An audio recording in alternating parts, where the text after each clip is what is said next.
Hi, glamour മീഡിയയുടെ പുതിയ വീഡിയോയിലേക്ക് സ്വാഗതം. ആദ്യമായിട്ട് കാണുന്ന ആൾക്കാരാണെന്നുണ്ടെങ്കിൽ എൻ്റെ ചാനൽ സബ്സ്ക്രൈബ് ചെയ്യുക, വീഡിയോസ് കാണുക, ലൈക്ക് ചെയ്യുക, കമൻറ്റ് ചെയ്യുക, കൂട്ടുകാർക്ക് ഷെയർ ചെയ്യുക. ഇന്ന് ഞാൻ പുതിയൊരു ടിപ്പായിട്ടാണ് വന്നേക്കുന്നത്. കുറച്ച് ദിവസമായിട്ട് ഞാൻ ഓൺ വോയിസ് വീഡിയോ ചെയ്തിട്ട്, ലോങ് വീഡിയോ ചെയ്തിട്ട്, അപ്പോൾ ഇന്നൊരു ടിപ്പ് കിട്ടി. കുറച്ച് ദിവസമായിട്ട് ടിപ്പുകളൊന്നും കിട്ടുന്നതിന് ഞാൻ അന്വേഷിച്ചുകൊണ്ടിരിക്കുകയായിരുന്നു. ഇന്നിപ്പോൾ എൻ്റെ ഒരു കൂട്ടുകാർ വിളിച്ച് പറഞ്ഞു, മേക്കപ്പിലൊരു പ്രൊഡക്റ്റിനെ കുറിച്ചിട്ട് പറയാം, അതിനെപ്പറ്റി ആർക്കും വലിയ കാര്യമായിട്ട് അറിയില്ല. മേക്കപ്പ് ചെയ്യുന്ന ആൾക്കാർക്ക് അറിയുന്നുണ്ടാവും. നോർമലായിട്ട് പുറത്തേക്ക് വല്ല ഫംഗ്ഷനൊക്കെ പോകാൻ മേക്കപ്പ് ചെയ്യുന്ന സാധാരണ ഒരാളാണെന്നുണ്ടെങ്കിൽ ചിലപ്പോൾ ഇതിനെപ്പറ്റി അറിയുണ്ടാവില്ല. ഞാൻ പറയാൻ പോകുന്ന സംഭവം കൺസീലറാണ്, അല്ലെങ്കിൽ കളർ കറക്റ്റർ. ഇത് രണ്ടും ഒരേ യൂസേജാണ്. മെയിനായിട്ടും ഞാൻ യൂസ് ചെയ്യുന്നത് കൺസീലറാണ്. കളർ കറക്റ്റർ അധികം യൂസ് ചെയ്യേണ്ടി വന്നിട്ടില്ല. ഇത് രണ്ടും എന്തിനാണ് യൂസ് ചെയ്യുന്നത് വെച്ച് കഴിഞ്ഞാൽ, കൺസീലർ എന്ന് പറഞ്ഞു കഴിഞ്ഞാൽ കൺസീൽ ചെയ്യാന്ന് പറഞ്ഞു കഴിഞ്ഞാൽ മറയ്ക്കുക എന്നാണ് അതിൻ്റെ അർത്ഥം. ക്ലിയർ ആയിട്ട് പറഞ്ഞു കഴിഞ്ഞാൽ എന്തെങ്കിലും പാടുകളോ അല്ലെങ്കിൽ ഇരുണ്ട് നിറമൊക്കെ ഉണ്ടെങ്കിൽ അത് മറച്ചു വയ്ക്കുക. അതാണ് കൺസീലറിൻ്റെ ഉപയോഗം. കളർ കറക്റ്ററും അത് തന്നെയാണ്. കളർ കറക്റ്റ് യൂസ് ചെയ്യണത് എന്ന് വെച്ച് കഴിഞ്ഞാൽ ഭയങ്കര ഡാർക്ക് ഷെയ്ഡ് മുഖത്തുണ്ടെന്നുണ്ടെങ്കിൽ, അല്ലെങ്കിൽ ഏതെങ്കിലും കുരു വന്നതോ പാട് വന്നതൊക്കെ ആയിട്ടുള്ള ഭയങ്കരമായ കറുത്ത നിറം, കരിവാടിപ്പൊക്കെ മുഖത്തുണ്ടെന്നുണ്ടെങ്കിൽ അത് മാറ്റാനായിട്ടാണ് കളർ കറക്റ്റർ യൂസ് ചെയ്യുന്നത്. അതുപോലെ തന്നെയാണ് കൺസീലറിൻ്റെയും ഉപയോഗം വരുന്നത്. കൺസീലർ ഇതൊരു പല്ലറ്റായിട്ടാണ് കിട്ടുന്നത്. അതായത് ഒരു 8 നിറമുള്ള പല്ലറ്റ്, ചെറുതും കിട്ടും.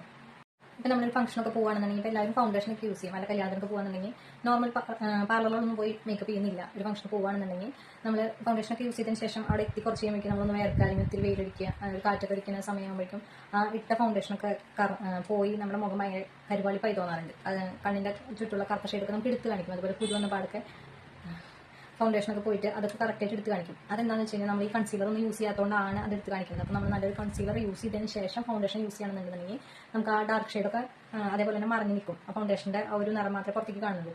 അതിന് മെയിനായിട്ട് നമ്മൾ കൺസീലറോ അല്ലെങ്കിൽ കളർ കറക്റ്ററോ യൂസ് ചെയ്യേണ്ടതാണ്. ഇതുവരെ വാങ്ങിയില്ലാത്ത ആൾക്കാരാണെന്നുണ്ടെങ്കിൽ അധികം റേറ്റൊന്നും ഇല്ല, നമുക്ക് ഷോപ്പുകളിൽ കിട്ടണം. നമ്മുടെ ഡാർക്ക് ഷെയ്ഡിൻ്റെ എത്രത്തോണ്ട് കളർ നിറം കൂടുതലുണ്ട്, കറുപ്പ് നിറം കൂടുതലുണ്ട് നോക്കിയിട്ട് വേണം നമ്മൾ ഇത് കൺസീലർ അല്ലെങ്കിൽ കളർ കറക്റ്റർ വാങ്ങാനായിട്ട്. ഇപ്പോൾ ഞാനിപ്പോൾ ചെയ്ത് കാണിക്കാൻ പോകുന്നത്, ഇപ്പോൾ ഞാൻ എടുക്കുന്ന ക്യാമറയിൽ അല്ലെങ്കിൽ ഈ ഒരു വീഡിയോ ചിലപ്പോൾ ക്ലിയർ ആയിട്ട് കാണില്ല. അപ്പോൾ ഞാൻ എന്താ പറയുക, ലൈറ്റ് ഒന്ന് ഓഫ് ചെയ്തിട്ട് ഞാൻ കറക്റ്റ് ഇപ്പോൾ എൻ്റെ കണ്ണിന് ചുറ്റുള്ള കറുപ്പ് നിറമാണ് ഞാൻ മറിച്ച് ക്ലിയർ ആക്കി കാണിക്കാൻ പോകുന്നത്. അപ്പോൾ ഞാൻ ഈ ലൈറ്റ് ഓഫ് ചെയ്തിട്ട് ഞാൻ എടുത്ത് കാണിച്ചു തരാം. നിങ്ങൾക്ക് കറക്റ്റായിട്ട് ഇത് ഉപയോഗിക്കുന്നതുകൊണ്ടുള്ള ഗുണം എന്താണെന്ന് കറക്റ്റായിട്ട് മനസ്സിലാവും.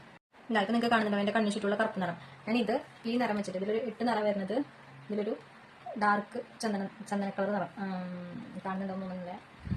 ഇതിൽ ഒരു പച്ചയുണ്ട്. പച്ച യൂസ് ചെയ്യേണ്ട ആവശ്യമില്ല, കാരണം അത്രയധികം ഡാർക്ക് നിറമില്ല എൻ്റെ മുഖത്ത്. അപ്പോൾ ചന്ദന കളറിൽ ആ നിറമാണ് ഞാൻ യൂസ് ചെയ്യണത്. കാണിച്ചിട്ട് നമ്മളിങ്ങനെ എടുത്തിട്ട് കണ്ണിന് ചുറ്റും ഡാർക്ക് സ്പോട്ടുള്ളടുത്ത് സ്പോട്ട് ചെയ്യാം. ഞാനിപ്പോൾ ഒരു കണ്ണിൻ്റെ കാണിക്കണം കേട്ടോ. ഈ കണ്ണ് ചെയ്തിട്ട് കാണിച്ചിട്ട് ഈ കണ്ണ് ചെയ്യാതെയും ആ ഡിഫറൻസ് ഞാൻ കാണിച്ചു തരാം. ഇങ്ങനെ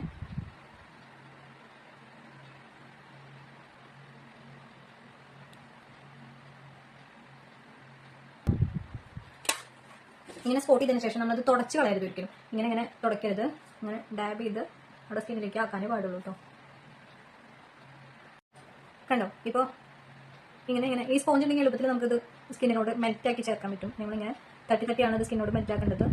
ഇപ്പോൾ ഈ കണ്ണിൽ കണ്ട് നമ്മുടെ വ്യത്യാസം നോക്കിയാൽ മനസ്സിലാവും. ഇവിടെയാണ് ഞാൻ കൺസീലർ ഇട്ടത്, ഇതിൽ ഞാൻ ഇട്ടിട്ടുണ്ടായിരുന്നില്ല. മൊത്തം നമ്മുടെ ആ ബ്ലാക്ക് ഷെയ്ഡ് മൊത്തം പോയിട്ടുണ്ട്. ഇനി ഇതിന് മുകളിൽ നമ്മൾ ഫൗണ്ടേഷൻ യൂസ് ചെയ്യണമെന്നുണ്ടെങ്കിൽ ഒരിക്കലും നമ്മുടെ ബ്ലാക്ക് ഷെയ്ഡ് വെയിലടിച്ചാലോ അല്ലെങ്കിൽ കാറ്റടിച്ചാലോ ഡയർത്താലൊന്നും പുറത്തേക്ക് വരില്ല. നമ്മൾ യൂസ് ചെയ്യുന്ന കൺസീലർ കുറച്ച് നല്ല ക്വാളിറ്റിയുള്ള പ്രൊഡക്റ്റ് യൂസ് ചെയ്യുകയാണെന്നുണ്ടെങ്കിൽ ഒരിക്കലും നമ്മൾ ആ ഒരു പഴയ നിറം മേക്കപ്പ് ചെയ്തതിന് ശേഷം പുറത്തോട്ട് ഇറങ്ങുമ്പോൾ വെയിലുള്ള അല്ലെങ്കിൽ കാറ്റടിക്കുമ്പോൾ ചെയ്യുമ്പോൾ നമുക്ക് ആ പഴയ ഡാർക്ക്നെസ് പിന്നെ തിരിച്ച് വരില്ല. ഇപ്പോൾ ഞാൻ ഇതിൻ്റെ മുകളിൽ ഫൗണ്ടേഷൻ കൂടി ഇട്ടിട്ടുണ്ട്. ഇപ്പോൾ ഈ കണ്ണിൻ്റെ ഷെയ്ഡും ഈ കണ്ണിന് ചുറ്റുള്ള ഷെയ്ഡും നിങ്ങൾക്ക് നോക്കിയാൽ മനസ്സിലാവും. ഞാൻ ഈ ഏരിയ മൊത്തം ഫൗണ്ടേഷനും കൺസീലർ യൂസ് ചെയ്തിട്ടുണ്ട്. കണ്ടോ, കറക്റ്റ് നിങ്ങൾക്ക് മനസ്സിലാവും. ഇവിടെ നല്ല ഡാർക്ക് ഷെയ്ഡിൻ്റെ ഈ ഒരു ഭാഗത്ത് ഞാൻ ഇട്ടിട്ടില്ല, ഈ ഒരു ഭാഗത്ത് കറക്റ്റ് ഇട്ടു. ഇനി ഇതിന് മുകളിൽ കോമ്പാക്ട് പൗഡർ കൂടി യൂസ് ചെയ്ത് കഴിഞ്ഞാൽ ഒരിക്കലും മേക്കപ്പ് നമുക്ക് വേർത്താലോ വെയിലടിച്ചാലൊന്നും റിമൂവ് ആയി പോയില്ല, നമ്മൾ ഇട നിറത്തിലേക്ക് വരില്ല. അപ്പോൾ മസ്റ്റായിട്ടും എല്ലാവരും അവരുടെ സ്കിന്നിന് ചേർന്ന അത്യാവശ്യം റേറ്റ് ഉള്ള നല്ലൊരു കൺസീലറും അതുപോലെ സ്കിന്നിന് മാച്ച് ആവുന്ന ഒരു ഫൗണ്ടേഷൻ വാങ്ങി വെച്ചാൽ നമുക്ക് പാർലറിൽ പോയിട്ട് മേക്കപ്പ് ചെയ്യേണ്ട ആവശ്യമില്ല. സത്യം പറഞ്ഞാൽ എൻ്റെ പണിനെ ബാധിക്കുന്ന കാര്യമാണ്. എന്നിരുന്നാൽ കൂടി എല്ലാവരും ഒറ്റയ്ക്ക് മേക്കപ്പ് ഒക്കെ ചെയ്യുന്ന ആൾക്കാരാണ്. ആരും പാർലറിലൊന്നും പോകാൻ മെനക്കെട്ടില്ല. അവനാണ് തന്നെ എല്ലാ സാധനങ്ങളും വാങ്ങി വെച്ച് ഒറ്റയ്ക്ക് ട്രൈ ചെയ്യുന്നവരാണ്. അപ്പോൾ അവർക്കും കൺസീലറിന്റെ ഉപയോഗം അല്ലെങ്കിൽ കളർ കറക്റ്ററിന്റെ ഉപയോഗം എന്താണെന്ന് അറിയില്ല. ഇപ്പം ഞാൻ നമുക്ക് ലൈറ്റ് ഓൺ ചെയ്തു എന്നിരുന്നിട്ട് കൂടി കറക്റ്റ് വ്യത്യാസം മനസ്സിലാവുന്നുണ്ട് ഇല്ലേ? അപ്പോൾ നിങ്ങളെല്ലാവരും എൻ്റെ വീഡിയോ ഇഷ്ടപ്പെട്ടെങ്കിൽ ലൈക്ക് ചെയ്യുക, കമൻറ്റ് ചെയ്യുക, ഷെയർ ചെയ്യുക, കൂട്ടുകാർക്ക് ഷെയർ ചെയ്ത് കൊടുക്കുക. കൺസീലറിനെ കുറിച്ചും കളർ കറക്റ്റിനെ കുറിച്ച് അറിയാത്തവർക്കുണ്ടെങ്കിൽ അത് ഷെയർ ചെയ്ത് കൊടുക്കുക. അപ്പോൾ പുതിയൊരു ടിപ്പായിട്ട് ഞാൻ ഉടനെ തന്നെ വരാം. ഞാൻ എൻ്റെ മേക്കപ്പ് ബാക്കി പൂർത്തിയാക്കട്ടെ, ലിങ്ക് ക്വാളിറ്റി പോയി കഴിഞ്ഞാൽ ആൾക്കാരെ കളിയാക്കും. അപ്പോൾ അടുത്ത വീഡിയോയിൽ കാണാം. ടാറ്റാ.